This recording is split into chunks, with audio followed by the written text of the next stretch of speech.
माझी लाडाची लाडाची ग आवड हिला चंद्राची चंद्राची ए वतन वतन मेरे आबाद रहे तू मैं जहाँ रहूं जहाँ में याद रहे तू जानू वानू जो कहता है बीवी तेरी हूँ लगता है सामे मोर सामे।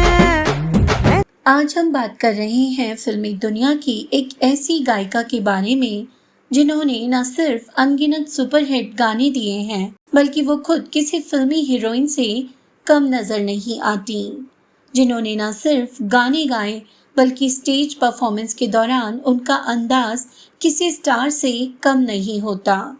इनके लिए ये कहावत एकदम सटीक है कि पूत के पांव पालने में ही दिखाई दे जाते हैं।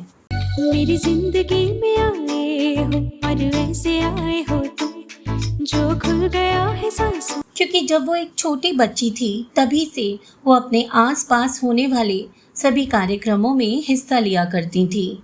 यहाँ तक कि उनकी एक जिद और लगन ने उन्हें मुंबई का रास्ता दिखा दिया। ये सिर्फ और सिर्फ गाना गाना चाहती थी।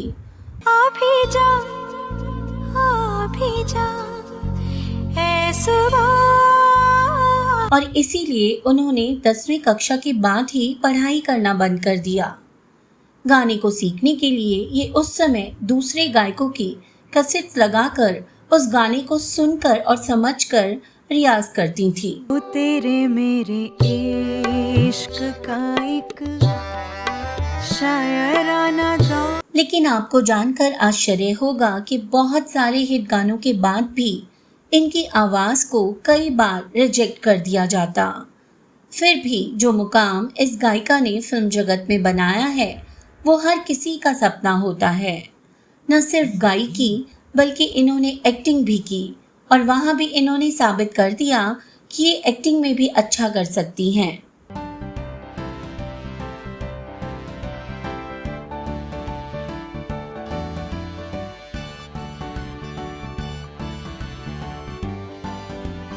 इतनी सफलता, पैसा, नाम और शोहरत कमाने के बाद भी इनके जीवन में काफ़ी उतार चढ़ाव आते रहे।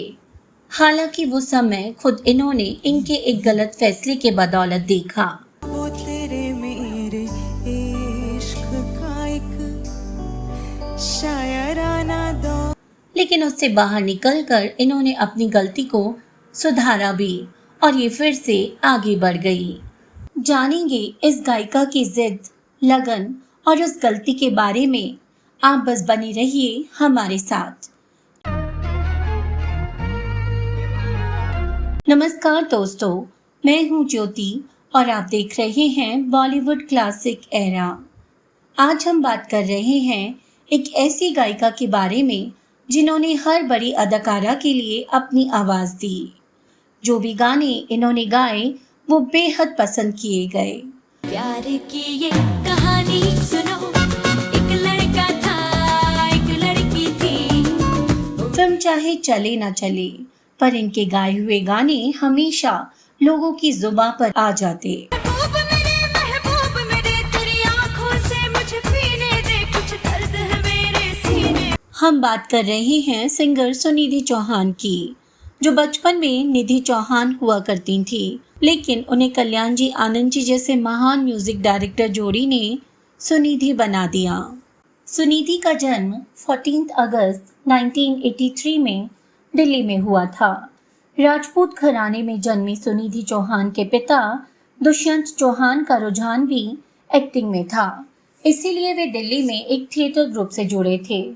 सुनिधि की मां सीता चौहान ने जब सुनिधि को बहुत ही कम उम्र से इस खूबसूरती के साथ गाते हुए सुना तो उन्होंने अपनी बेटी को प्रोत्साहित करने के लिए हमेशा लोकल तौर पर होने वाले स्टेज शो, प्रतियोगिताएं और जहां भी गाने का अवसर मिलता वहां ले जाने की कोशिश की।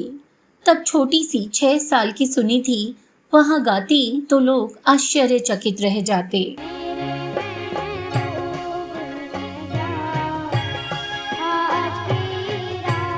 जब सुनिधि 8 साल की थी तो तबस्सुम जी अपने एक शो के लिए दिल्ली गई थी, जहां सुनिधि बिना कुछ सोचे उनके पास स्टेज पर पहुंच गईं।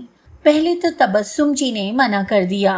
वे बोली कि ऐसे बीच में आप नहीं गा सकती, लेकिन सुनिधि उनसे जिद करने लगी कि बस आप एक बार मेरा गाना सुन लीजिए। सुनिधि की जिद के आगे तबस्सुम जी मान गईं। सुनिधि ने जब अपना गाना शुरू किया तो वे इस कदर प्रभावित हुईं कि उन्होंने सुनिधि के माता पिता से कहा कि इसे तो आप मुंबई ले आइए।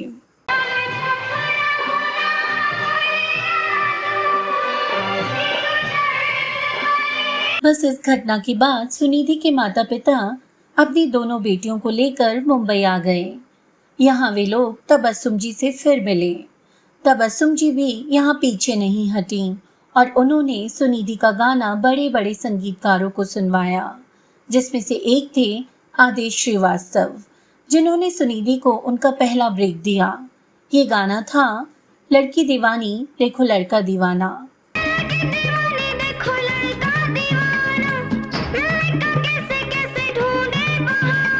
ये साल था 1996 और सुनिधि तब सिर्फ 13 साल की थी।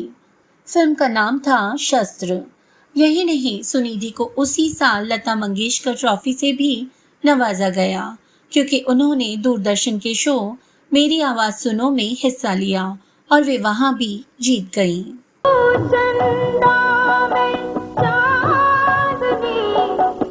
महज 13 साल की उम्र, जब बच्चे बातों को पूरी तरह समझ भी नहीं पाते, उस समय सुनिधि इन 2 उपलब्धियों को हासिल कर चुकी थी।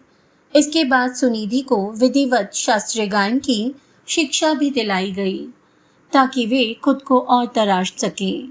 और फिर सुनिधि को अवसर मिला सोनू निगम से मिलने का। सोनू निगम ने सुनिधि की मुलाकात करवाई मस्त फिल्म के म्यूजिक डायरेक्टर संदीप चोटा से। ये सुनिधि के लिए सबसे बड़ा ब्रेक साबित हुआ। फिल्म मस्त के लिए सुनिधि को 4 गाना गाने के लिए साइन कर लिया गया, जिसमें से 2 गाने तो उन्होंने सोनू निगम के साथ ही गाए। आँखों में तेरे सपने, होठों पे तेरे नगमे, फिर मेरा लगे कहर सुना था, देखा न था, समझा न था। फिल्म मस्त के लिए गाए सुनिधि के सभी गाने खूब लोकप्रिय हुए। इस सफलता के परिणाम स्वरूप सुनिधि को 3 और फिल्मों में बतौर सिंगर साइन कर लिया गया। साल 2000 में रिलीज फिल्म फिजा के लिए सुष्मिता सेन पर फिल्माया गया गाना महबूब मेरे को सुनिधि ने मात्र कुछ मिनटों में रिकॉर्ड किया और इस गाने ने भी बेमिसाल सफलता हासिल की।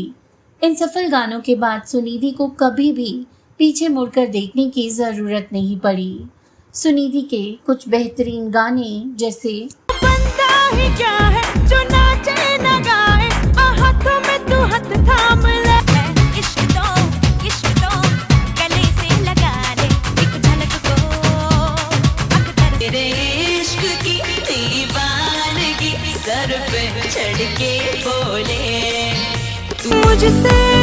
तू ना मुझसे कभी बिछड़े, आज आसमां से आ गई आगे मैं जहां। सुनिधि के गानों की फहरिस्त बहुत लंबी है। 2500 से भी ज़्यादा गाने गाने वाले इस सिंगर ने लगभग हर बड़े म्यूजिक डायरेक्टर के साथ काम किया है। एक रोचक किस्सा हम आपको बताते हैं।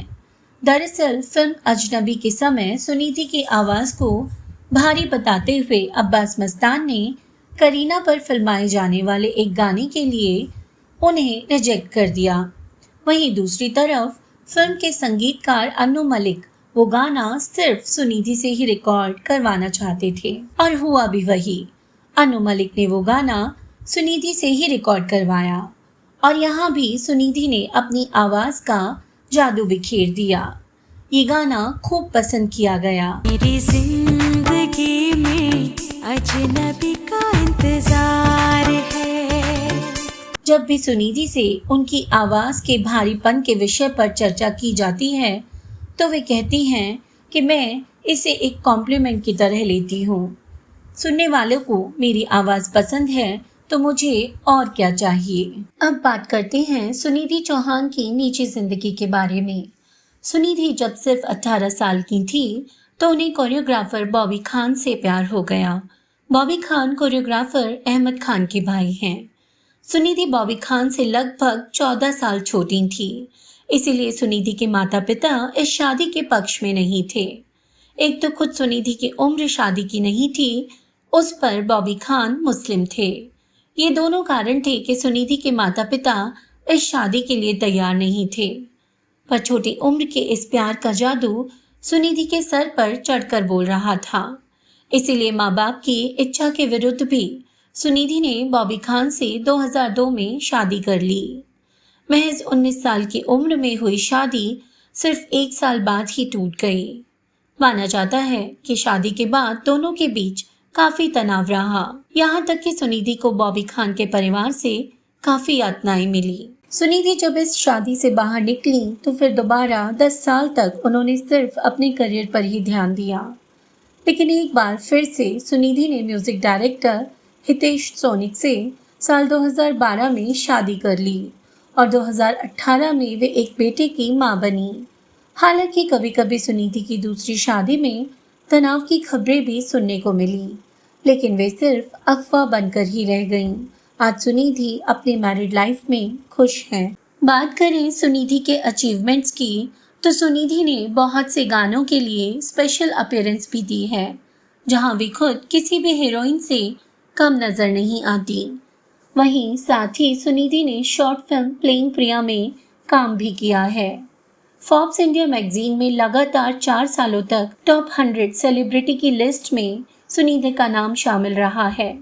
इसके सिवा सुनिधि आईफा, जी सिने अवार्ड्स और फिल्म फेयर अवार्ड भी अपने नाम कर चुकी हैं। इंडियन आइडल जैसे म्यूजिकल शोज में वे बतौर जज भी नजर आईं, लेकिन बाद में उन्होंने अपने कुछ उसूलों के चलते वो शो छोड़ दिया। तो दोस्तों, सुनिधि चौहान के बारे में हमारा ये वीडियो आपको कैसा लगा? अगर आप हमें कोई सुझाव देना चाहते हैं तो वीडियो के नीचे कमेंट्स में हमें ज़रूर बताएं। आप सुन रहे थे अपनी होस्ट और दोस्त ज्योति को। आज के लिए अब आपसे इजाज़त लेना चाहूँगी और फिर मिलेंगे एक नए सितारे के जीवन की कहानी के साथ। तब तक के लिए आप सभी को मेरा प्यार भरा नमस्कार।